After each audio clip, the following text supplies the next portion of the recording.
Let's go. Hello sir. Hello. मेरा नाम कृष गिरधर है. Hi, I'm Kiran. I'm working in Sports Injury Center, Safdurjung Hospital, New Delhi. Nice to meet you sir. Sir, I had a couple of questions. मुझे आपसे सबसे पहले तो ये पूछना था कि अगर कोई किसी इंजरी से डील कर रहा है, मस्कुलोस्केलेटल इंजरी से जिसकी रिकवरी टाइमलाइन काफ़ी लंबी रहती है, मान लीजिए ACL टायर हो गया या अकीलीज टायर हो गया, तो क्या उनको अपनी डेली रिकवरी ट्रैक करनी चाहिए ताकि वो बिल्कुल करनी चाहिए. हम कोई भी किसी भी तरह का रिहैब एक्सरसाइज या फिर फिटनेस एक्सरसाइज करते हैं तो हमें एक डायरी जरूर मेंटेन करना चाहिए. उस डायरी में हमें लिखना चाहिए क्या एक्सरसाइज हमें सूट कर रहा है, क्या एक्सरसाइज हमें सूट नहीं कर रहा, कितना हम दिन भर में रेस्ट लेते हैं, क्या हम डाइट लेते हैं. तो हमें एक डायरी मेंटेन जरूर करना चाहिए. सर, आपके हिसाब से अगर कोई ऐसी डायरी मेंटेन करता है तो उनको ऐसी कौन सी चीज़ें नोट डाउन करनी चाहिए जो उनके डॉक्टर को सबसे ज़्यादा हेल्प कर सकती हैं?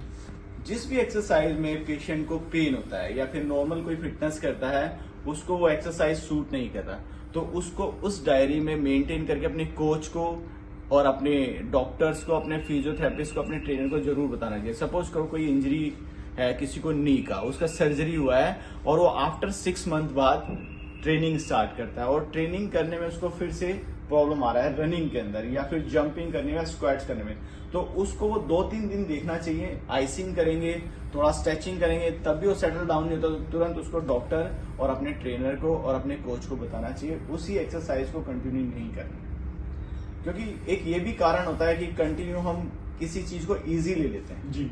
या हमें सपोज करो मैं रनिंग करता हूँ या मतलब आप कोई जंपिंग एक्सरसाइज करते हैं, उस जंपिंग एक्सरसाइज करने में आपको नी में पेन हो रहा है या बैक में पेन हो रहा है, हमने 1-2 दिन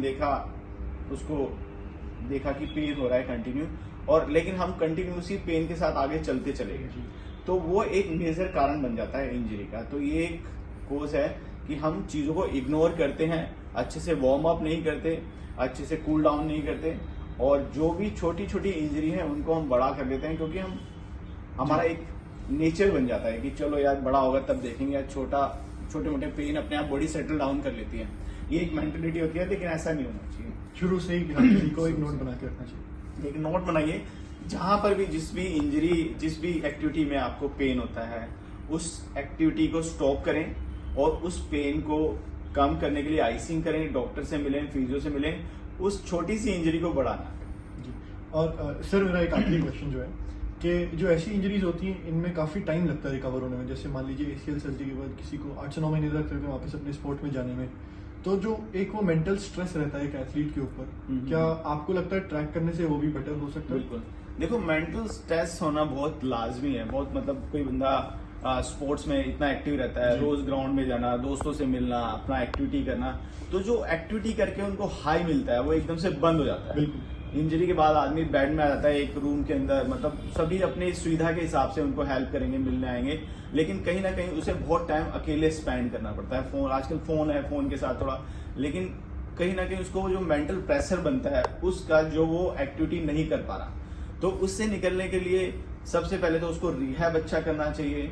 उसको कंटिन्यू ग्राउंड में जाते रहना चाहिए. जैसे उसको सर्जरी हुआ है तो सर्जरी के मंथ बाद वो ग्राउंड में जाके बैठे, प्लेयर्स को देखे, बात करे. उसको कंटिन्यू घर के अंदर नहीं रहना चाहिए, घर से बाहर नहीं करना चाहिए.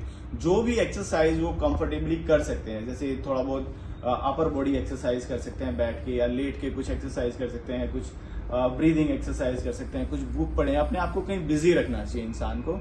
तो कंटिन्यू उसी एक फेज या उसी डायलेमा में नहीं रहना चाहिए कि मुझे पेन है घुटने में या मुझे बैक में पेन है या मेरा सर्जरी हुआ है. उसी चीज को पकड़ के लाइफ में नहीं बैठना है, आगे बढ़ते रहना चाहिए. जो भी एक्सरसाइज आप कंफर्टेबली कर सकते हैं वो करें.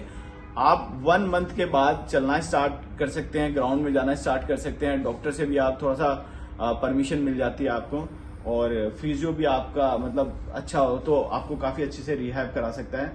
तो हम 1 मंथ के बाद अपना स्टार्ट कर सकते हैं चलना, ग्राउंड में जाना.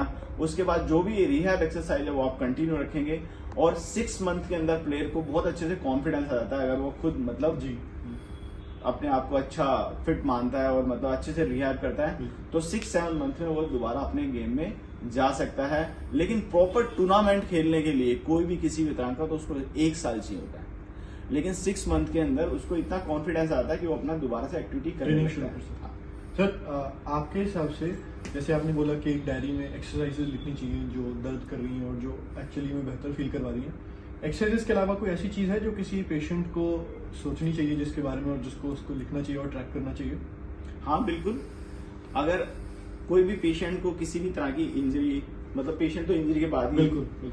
तो किसी भी प्लेयर को कोई भी इंजरी हो जाती है तो सबसे पहले तो उसको अपनी नॉर्मल लाइफ से दूर नहीं होना चाहिए। ओके। जो भी वो मतलब अपने एवरीडे के रूटीन में काम होता है उसका, अपना फिटनेस को छोड़ के या अपने गेम को छोड़ के बाकी सब चीजें वो करते रहे। अपने फ्रेंड से मिलें, अपने फैमिली के साथ टाइम स्पेंड करें, अपना पढ़ना जो भी कॉलेज है स्कूल है वो कंटिन्यू रखने, और कुछ टाइम बाद अपना ऑफिस भी जा सकते हैं। अगर ऑफिस जाने में असुविधा होती है, पेन होता है, बहुत लंबे टाइम तक बैठ नहीं पाते, तो वो ऑनलाइन अपना काम कर सकते हैं, वर्क एट होम भी कर सकते हैं।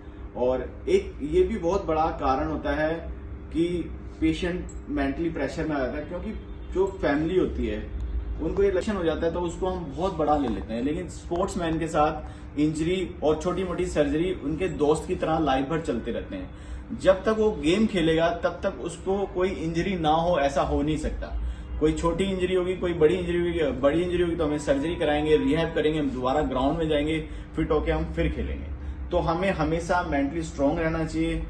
पेशेंट के दोस्तों को, पेशेंट की फैमिली को और पेशेंट को खुद को अपना मोरल हाई रखना चाहिए। कभी भी उसको मेंटली लो फील नहीं करना चाहिए। आप अच्छे से रहिए, खाइए पिए और टीवी देखिए, बुक्स पढ़िए, दोस्तों से मिलिए। तो अपना एक हेल्थी इन्वायरमेंट आपको अपने आसपास बना के रखना है, जिससे आप जल्दी रिकवर कर जाए। Thank you so much sir. My pleasure, thank you.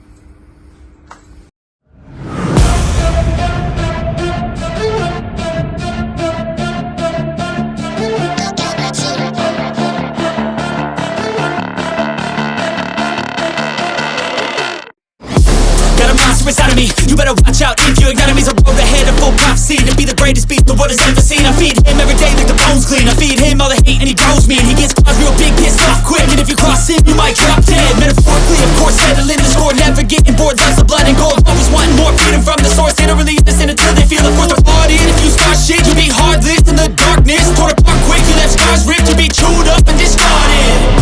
And this world ain't right, won't accept it. Negative energy, I expect it. Once it's in your